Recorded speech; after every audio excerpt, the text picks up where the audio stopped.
जरा सोचो दोस्तों, आपके पास एक ऐसी वॉशिंग मशीन आ जाए जो आपकी सारी इच्छाएं पूरी कर सकती हो। कुछ ऐसा ही होता है हमारी आज की इस कहानी में। कहानी की शुरुआत में हम 45 साल के हाशिमोटो को देखते हैं, जो कि जिंजा टोक्यो में रहता है। उसे नौकरी से निकाल दिया गया है, जिस वजह से उसे पैसों की बहुत दिक्कत होती है। एक सुबह जब वो अपने कपड़े धोने के लिए लॉन्ड्री में जाता है और जैसे ही अपने कपड़ों को ड्रायर में डालता है तो वो सोचता है कि काश एक बियर की कैन मिल जाती तो मैं उसको पी पाता। तभी ड्रायर में से बहुत तेज कुछ गिरने की आवाज आती है और जैसे ही वो देखता है तो वहां पर एक बियर की कैन पड़ी होती है। अब शुरू में तो हाशिमोटो को लगता है कि कोई इस बियर की कैन को गलती से यहाँ पर छोड़ गया होगा, लेकिन वो ये देखकर शॉक्ड हो जाता है कि बियर तो ठंडी है। इसी दौरान वहां पर एक बूढ़ा आदमी आता है जो हाशिमोटो से कहता है कि ये ड्रायर सबकी इच्छा पूरी करता है। हाशिमोटो को लगता है कि शायद ये बूढ़ा पागल हो गया है, इसलिए वो उसकी बातों को इग्नोर कर देता है, लेकिन वो बूढ़ा आदमी उसे कहता है कि वो सच कह रहा है। फिर जब वो आदमी चला जाता है तो हाशिमोटो वो बियर का कैन पीता है और कपड़े सूखने का इंतजार करने लगता है। इसी दौरान एक लड़की उस लॉन्ड्री में आती है और अपने कपड़े ड्रायर में डालती है। यहाँ हम देखते हैं कि हाशिमोटो की कभी भी किसी लड़की से बात करने की हिम्मत नहीं होती थी, जिस वजह से पूरी जिंदगी वो अकेला ही रहा था। वो अपनी सीट से थोड़ा खिसकता है और उस लड़की को बैठने की जगह देता है। वो लड़की उसके पास बैठती है और उससे बात करना शुरू करती है। उस लड़की ने उसे लॉन्ड्री में बहुत बार देखा था और वो उसे पसंद करने लगी थी, लेकिन हाशिमोटो को इस सब के बारे में कुछ भी पता नहीं होता। वो उस खाली कैन को डस्टबिन में डालता है पर वो नीचे गिर जाता है। फिर जब वो उस कैन को उठाने जाता है तभी वो लड़की रोने लग जाती है।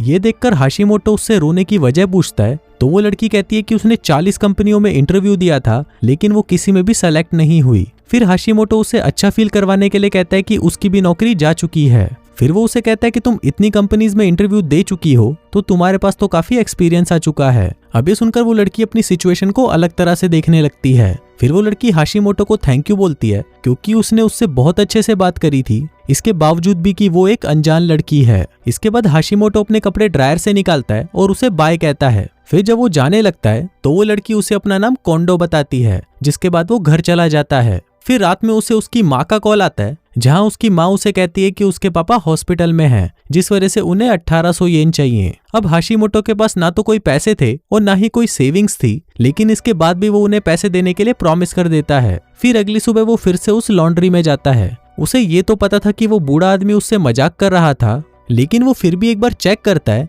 कि ये सच में कोई जादुई मशीन है या नहीं। वो ड्रायर के सामने खड़ा होता है और उससे पैसे मांगता है। फिर कुछ देर इंतजार करने के बाद उसे एहसास होता है कि ये कितना बकवास आइडिया था और वो वहां से जाने लगता है, लेकिन तभी उसे एक नोटों की गड्डी ड्रायर के अंदर दिखाई देती है। हाशिमोटो नोटों को बाहर निकालता है, लेकिन उसे भी विश्वास नहीं हो रहा था कि ये सच में हो रहा है। फिर वो देखता है कि उस गड्डी में भी उतने ही पैसे थे जितने उसने मांगे थे। फिर वो उन पैसों को लेकर जाने लगता है तो वो देखता है कि वो बियर का कैन जो उसने कल पिया था वो गायब हो रहा है। तभी वहां पर वो बूढ़ा आदमी आता है और उसे बताता है कि जो भी सामान वो उसमें से निकालेगा वो अगले दिन ही गायब हो जाएगा। हाशिमोटो उसे थैंक यू बोलता है और वहां से बाहर भाग जाता है। तभी वहां पर कोंडो भी आ जाती है, जो उसे बताती है कि उसे दूसरी बार इंटरव्यू के लिए बुलाया गया है और ऐसा उसकी जिंदगी में पहली बार हो रहा है। हाशिमोटो उसे कांग्रेचुलेशन बोलता है और तभी उसे उसकी माँ का फोन आ जाता है। वहीं कोंडो उसकी सारी बातें सुन लेती है, जिससे उसे पता चलता है कि हाशिमोटो के पापा बीमार हैं। फिर कॉल खत्म होने के बाद वो दोनों कुछ देर तक बातें करते हैं, जिसके बाद हाशिमोटो वहां से चला जाता है ताकि वो उन पैसों के गायब होने से पहले अपनी माँ को भेज सके। इन सब के बाद वो उस लॉन्ड्री में फिर से जाता है और वो सोचता है कि अब उसकी सारी तकलीफें इस ड्रायर से खत्म हो जाएगी। इस बार वो ड्रायर से एक सूट मांगता है ताकि वो उसे अपने जॉब इंटरव्यू में पहन सके। जिसके बाद वो पूरे दिन कई कंपनियों में इंटरव्यू देने जाता है, लेकिन जब वो घर पहुंचता है तो उसे कंपनियों के लेटर्स मिलते हैं कि उसे किसी भी नौकरी के लिए नहीं चुना गया। जिसके बाद वो सूट भी उसके सामने गायब हो जाता है। अब इस सब के बाद उसे एहसास होता है कि उसके पास तो पैसों की कोई कमी ही नहीं है, क्योंकि उसके पास पैसे आने का वो जरिया जो है। फिर वो सोचता है कि अब इन नौकरियों में टाइम वेस्ट ना किया जाए और अपनी जिंदगी मस्ती से जी जाए। जिसके बाद अगली सुबह वो फिर से लॉन्ड्री में जाता है और चारों तरफ देखने लगता है कि कोई उसके आसपास है तो नहीं। फिर वो उस ड्रायर से एक सुंदर और कॉन्फिडेंट लड़की मांगता है और साथ ही वो उसे ये भी कहता है कि वो लड़की एक मॉडल जैसी होनी चाहिए जिसको देखकर सभी मुझसे जलने लगे। तभी उसी तरह की एक खूबसूरत मॉडल ड्रायर से बाहर आती है और उसे देखकर हाशिमोटो खुश हो जाता है। फिर वो उस लड़की के पास जाकर उसे अपने घर चलने के लिए कहता है, लेकिन तभी वो लड़की उसे थप्पड़ मारती है क्योंकि वो पहली ही मुलाकात में कुछ ज्यादा ही चिपकने लगा था। जिसके बाद वो लड़की वहां से चली जाती है। अब ये देखकर वो चौंक जाता है और अपनी गलती से सीखने के बाद वो एक और सुंदर सी लड़की मांगता है जो उसे बहुत प्यार करे। फिर वो जैसे ही अपनी विश मांगता है तो एक सुंदर सी लड़की उस ड्रायर से बाहर आती है और वो हाशिमोटो के साथ घूमने के लिए भी हाँ बोल देती है। अब ये देखकर हाशिमोटो खुशी से पागल हो जाता है, जिसके बाद वो उसे अपने साथ शॉपिंग कराने ले जाता है। वो ड्रायर से मांगे हुए पैसों से उसके लिए वो सब चीजें खरीदता है जो भी वो चाहती थी। फिर हम देखते हैं कि जो भी इंसान उस ड्रायर से निकलता है तो उसे पता नहीं होता कि वो कहाँ से आया है और उसे यही लगता है कि वो एक असली इंसान है। फिर शाम होते ही हाशिमोटो उस लड़की को अपने घर ले जाता है। वो उसके करीब जाने से डर रहा होता है, लेकिन फिर वो डिसाइड करता है कि वो पूरी रात उससे बातें करेगा। तभी हाशिमोटो की हथेली देखकर वो लड़की कहने लगती है कि उसकी जिंदगी काफी छोटी है, जिसको सुनते ही वो अपना हाथ हटा लेता है और उसकी बातों को इग्नोर कर देता है। फिर जब सुबह होती है तो वो उसे हिम्मत करके किस करने की कोशिश करता है, लेकिन इससे पहले कि वो उसे किस कर पाता वो लड़की गायब हो जाती है और सिर्फ उसके कपड़े और गहने ही वहां पर रह जाते हैं जो कि हाशिमोटो ने उस लड़की के लिए खरीदे थे। हाशिमोटो को उस लड़की से लगभग प्यार हो चुका था, लेकिन वो इस बात से दुखी नहीं होता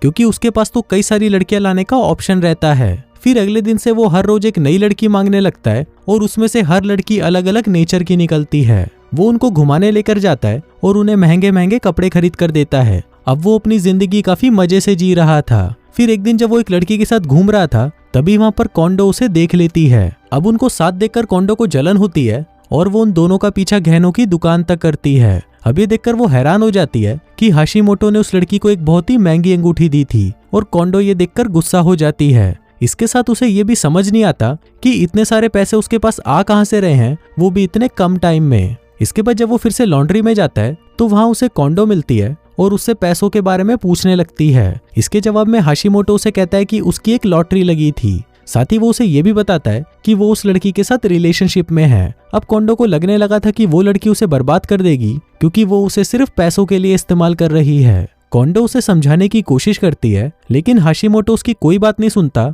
और वहां से चला जाता है।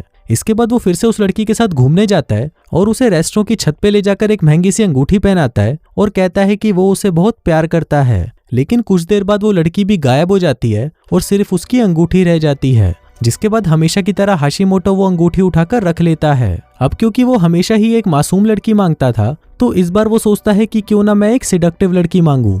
अब उसके विश मांगते ही एक लड़की उस मशीन से बाहर आती है और फिर वो जैसे ही उससे प्यार करने लगती है तभी वहां पर कोंडो आ जाती है और उन पर नजर रखने लगती है। वो देखती है कि हाशिमोटो उसे बहुत सारी अंगूठियां दे रहा है जो अभी तक उसने इकट्ठा की हुई थी। इसी दौरान हाशिमोटो को उसकी माँ का कॉल आता है और वो उस लड़की को थोड़ा रुकने को कहता है, लेकिन जब वो उसकी बात नहीं मानती तो वो कमरे से बाहर चला जाता है। कोंडो ये देखकर कमरे के अंदर जाती है ताकि वो उस लड़की से बात कर सके। वो उस लड़की से पूछती है कि तुमने पुराने हाशिमोटो को क्या कर दिया है। ये सुनकर वो लड़की हंसने लगती है और कोंडो को बाहर जाने के लिए कहती है। फिर कोंडो उससे अंगूठी छीनने की कोशिश करने लगती है और उन दोनों में लड़ाई हो जाती है।